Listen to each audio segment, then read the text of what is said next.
And John in Belfast there, he says, another day to beat the public with the race card, he says.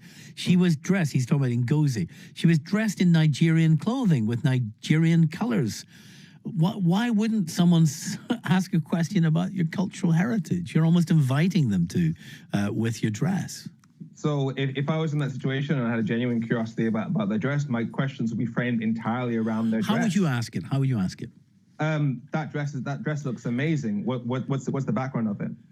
I'd focus on the dress, not where are you from? Because Ngozi was born in London. She's from here.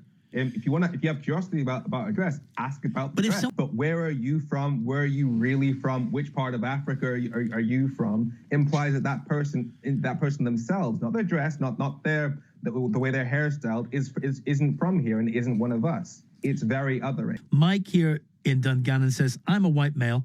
I actually get asked this question every single day. I'm Canadian. Mary's in South Belfast. Hello, Mary. How many times have you asked people where they come from?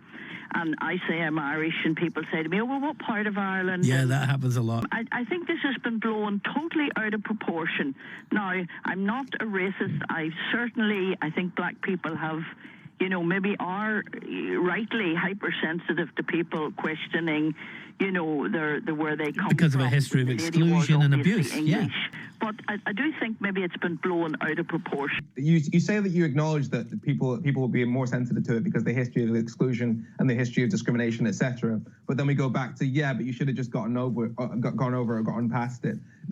There's a common analogy that I actually quite like, which is that in Friends they're having an argument about money, and Ross says, well, I just don't tend to see money isn't as much of an issue, and Rachel says, well, that's because you have it. People who don't have the problems that are associated with this, they don't really appreciate the damage that it does. If you are somebody who is from a minority and you specifically as an individual are often abused on the basis of your race. I know that me for example, whenever I'm making a political commentary online, people often say, who's this third worlder coming and talking to us? Really? It's used to demean your contribution to society constantly. Now that probably doesn't happen for you as an Irish person. It probably doesn't happen to you. Can I just say to you that I'm a gay woman? Not to the same extent. I'm a gay person, so I have been at the receiving end of the most dreadful comments made, assuming that I wasn't gay. So I do very much appreciate the lady's remarks. So you get that, you understand that. To her. Yeah, but not for race.